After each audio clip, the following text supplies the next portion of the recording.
it does have a common side effect of its own, and it may cause radiance. It may cause you to feel well and beautiful and radiant.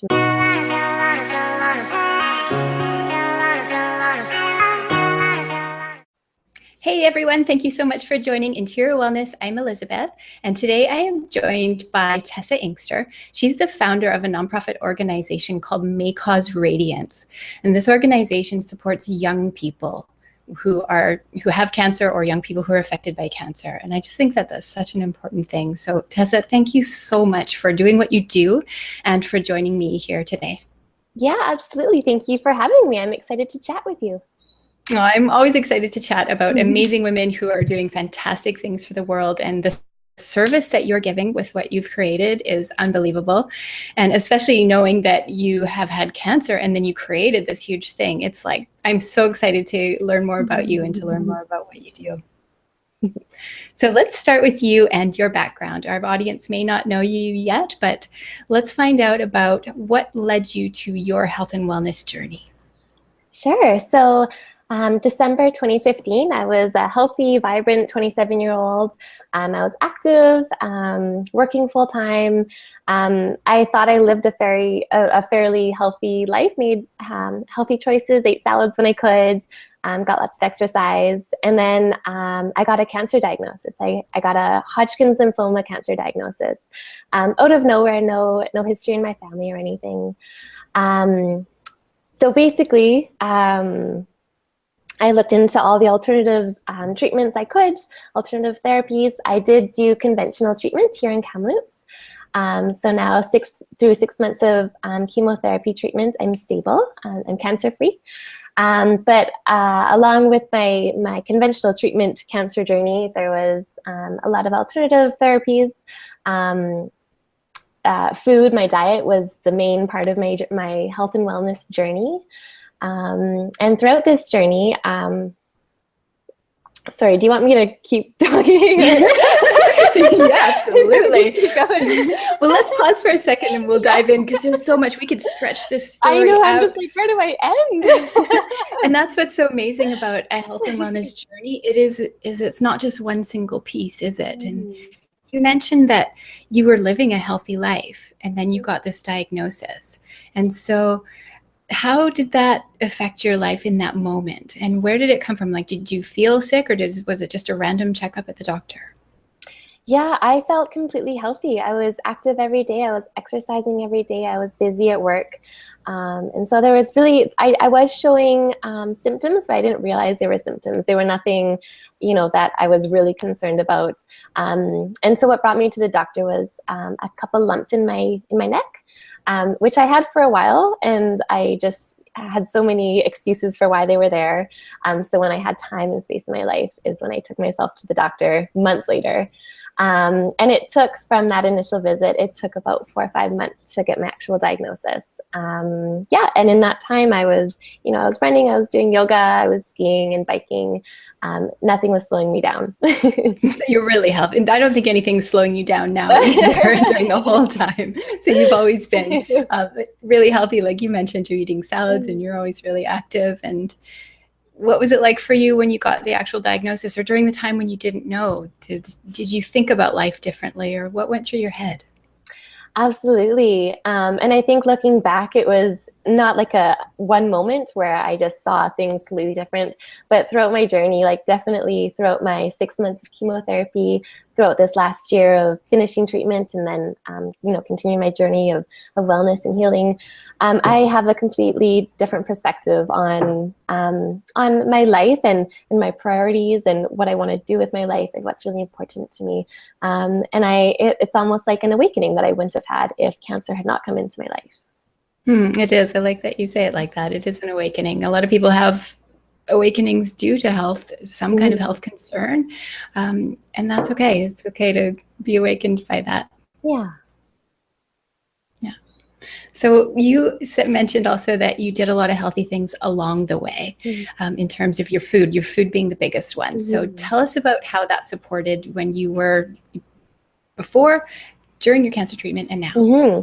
So, as I said, the first thing, or one of the first things that I did was research alternative and complementary therapies, and food kept coming up. So that was something I focused on. There was about a month between when I got my diagnosis and when I was going to start any type of formal treatment. And I was just going crazy. I just couldn't sit there and wait. So I changed my diet. I always ate healthy, but I went to a completely plant-based raw food diet. I juiced 30 ounces every day and just ate all the plants that I could. And within that month, the lumps that were in my neck, they started getting smaller and softer. The symptoms that I was showing and didn't really realize, like night sweats and itchy skin, those started to subside. And within, 2-3 weeks, they were totally diminished and almost non-existent. So that's what plants did for me initially. And my body responded so well. So I kept on eating this specific diet throughout treatment, and I still do. And I think it just supported my body so much and gave it the strength that it needed throughout chemotherapy, which is basically poison running through your body to kill these cancer cells, and it kills a lot of other cells, healthy cells along the way.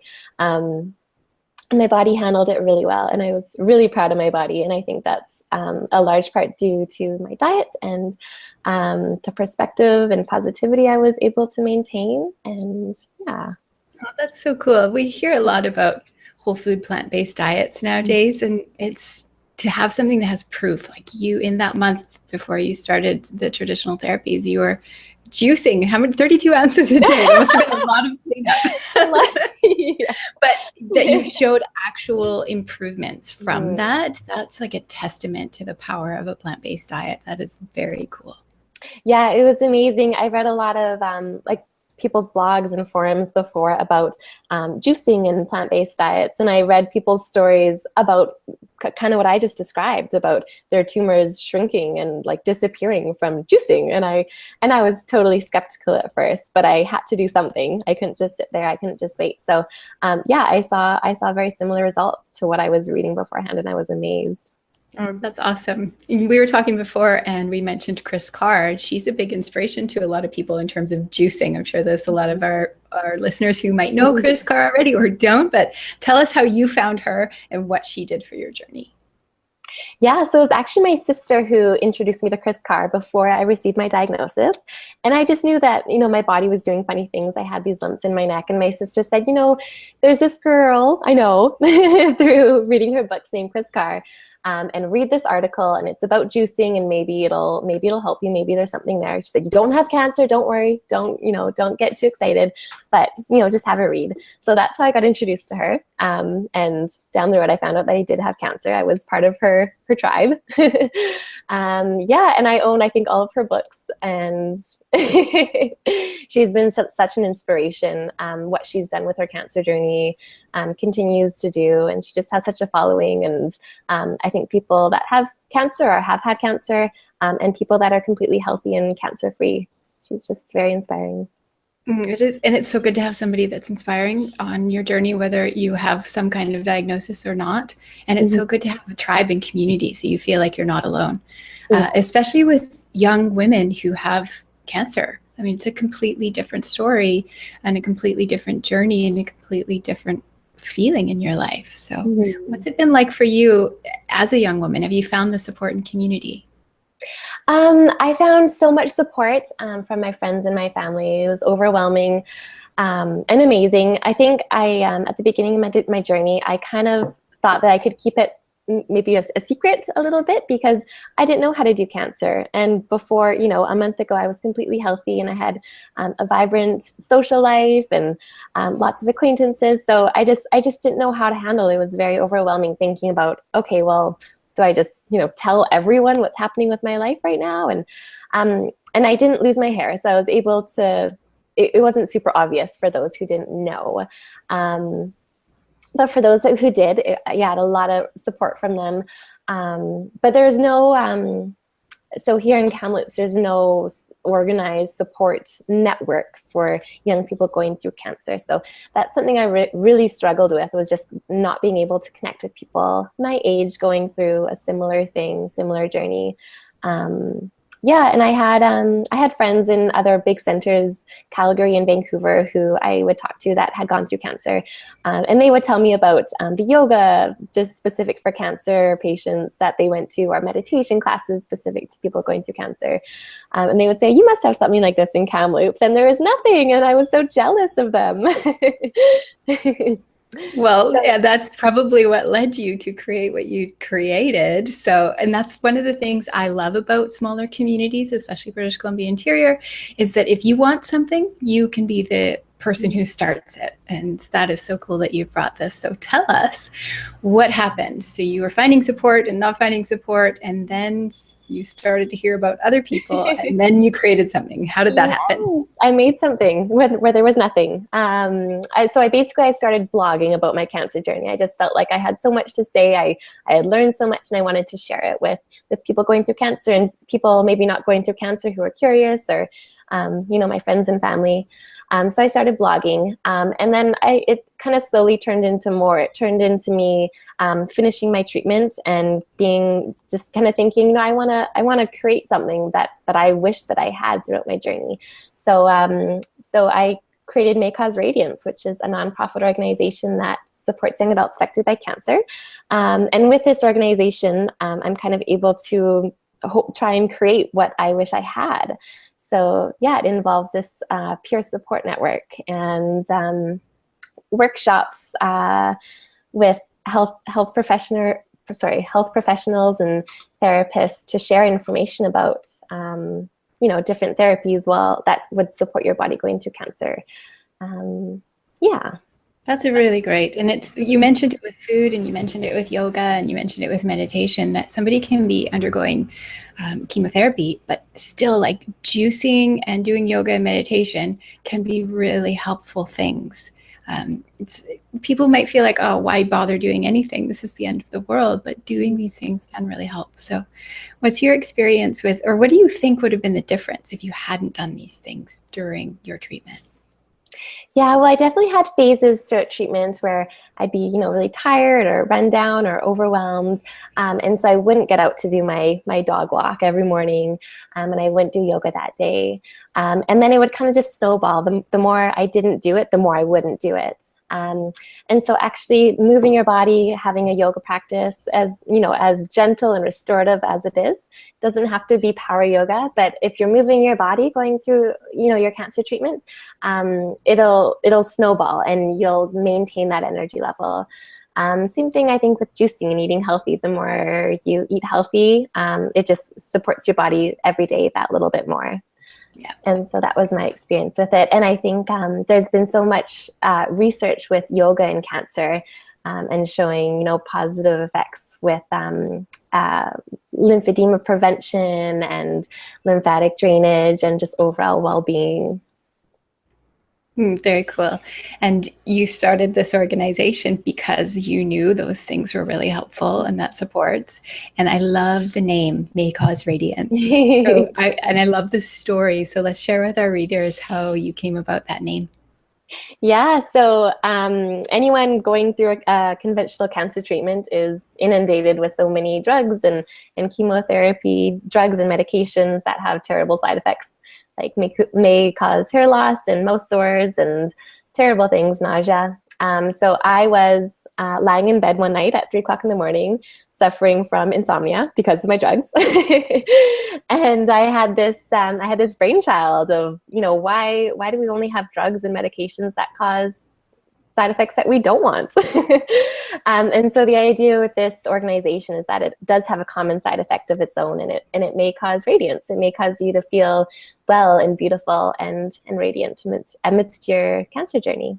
It may cause you to dig through to what's meaningful in your life. It may cause you to start juicing. It may cause you to start yoga and get in touch with your feelings and all sorts of wonderful things. It's a good perspective. I like that. So how does your organization help people to be more radiant?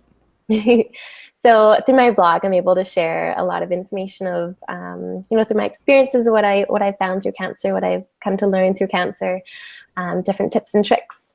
In December, we launched Radiance Yoga, which is a free weekly yoga class for people going through cancer and their supporters, or cancer survivors and their supporters. And it's just an hour-long restorative gentle yoga class. And so we did that December, January, February, and we've actually just put it on hold for a little bit to kind of revamp it a little bit. But that's one of the main things we've done. That is one of free. I love hearing free yoga, because I honestly think that yoga should be as free as possible. It's not always possible because of space rentals and all those things, but when you can have a free class, that's wonderful, wonderful support for people who are already going through so much. And yoga means a lot to you, and you get really excited about yoga. Tell us where that's taking you on your journey. Yeah, so I've practiced yoga for probably 7 years. It's been a really big part of my life. And I've thought about yoga teacher training in the past and kind of thought, it's probably not for me. I'm not really the teacher type. And then after going through my journey and founding May Cause Radiance and founding the Radiance Yoga, same sort of thing. One morning I woke up and I just had this this brainchild of, I'm going to do my yoga teacher training because I want to be able to connect with people affected by cancer and their supporters on a deeper level. I want to be able to be teaching the classes myself, and that's kind of where that's brought me. So this spring I'll be diving into my yoga teacher training. Oh, that is wonderful. I think that you'll be a very wonderful and inspiring yoga teacher. Oh, thank you. And the support that you'll be able to connect with through the May Cause Radiance and Radiance Yoga. Gosh, that's going to be amazing. Very cool. I'm pretty excited. I'm looking forward to it. So May Cause Radiance in the community, how can people get involved, and what kind of things do you do within the community, and how can organizations connect? How can people connect? What does it look like? Yeah. So one part of May Cause Radiance is partner products and services that will bring people wellness and radiance throughout their cancer journey. So we have both within Kamloops community and sort of the BC community on a larger level, wider scale. We have partnerships with different businesses that offer services of wellness. So any businesses that offer something that they think might make someone going through cancer feel radiant and well, they can definitely give us a shout, and maybe we can see how we can work together. Beyond that, our website, www.maycauseradiance.com, there's information on all of our partners and our events that are going on. You can contact us through there. And our Facebook page, we have everything that's going on up to date. Oh, very cool. I was just going to ask you about your Facebook page. So if somebody types in May Cause Radiance in Facebook, will it come up? Yeah, you bet. Oh, very cool. And below this video, we will post all the links to your website and more about you, and the links to the Facebook page, so that anybody can just click through and find out more and find out how to support. I think that feels really wonderful for businesses. You've created something that supports people on a cancer journey. And then there are people in the community and businesses who would love to support you and what you're doing, because what you're doing is amazing, Tessa. Thank you. Thank you. Absolutely. And I will just add, we have kind of an ongoing fundraiser of making mala necklaces like the one that I'm wearing right now. So same thing, you can contact us through our website or our Facebook page. And we are selling mala necklaces, and all proceeds go to the May Cause Radiance organization to support young adults affected by cancer. Beautiful. What a fun project. I love that. I want one. We will post that for our followers to make sure that they grab their May Cause Radiance mala necklace and support your organization. I think that is absolutely beautiful. Thank you. Absolutely. Let's start to wrap up with a couple of your best wellness tips for people, maybe youth living with cancer, but maybe not, like maybe just anybody who wants to live a more radiant life. What are your top health and wellness tips? Yeah, I think the biggest thing I've tapped into this past year is just getting in tune with my body, and just being aware about what my body needs and what it doesn't need. And I think I just learned that through meditation and through yoga practice, and just being aware of, not pushing myself too hard, not always doing power yoga. That's not always what your body needs. That's not always what my body needed. And I found, through different pathways, my body just started to speak to me and tell me, kind of what it needed and how it needed it. And And so I think that's what brought me most radiant. And Yeah. you know, Just being in touch with your body can start that journey of radiance. Absolutely wonderful. And is there anything else you'd like our listeners to know about May Cause Radiance before we sign off? I think that's about it. And if if you're a young adult affected by cancer and you don't think you need help, you don't think you need support, maybe you want to connect with us and help support other people going through cancer. Oh, that is a great opportunity, because that sort of brings it full circle when you can support other people who are affected by it. So thank you so much, Tessa, for doing what you do. This nonprofit organization started by somebody who is just, 6 months away from the last time you had treatment. You're incredible, and you're doing such a radiant thing for the community. So thank you. Thank you. So lovely talking to you. You too. Thank you for joining me here today. And thank you everyone for watching this. And I hope that you will support Tessa's May Cause Radiance project. And I hope that you will also give this video a like and subscribe to our channel, and that supports us. So thanks again for watching. See you next time. Bye.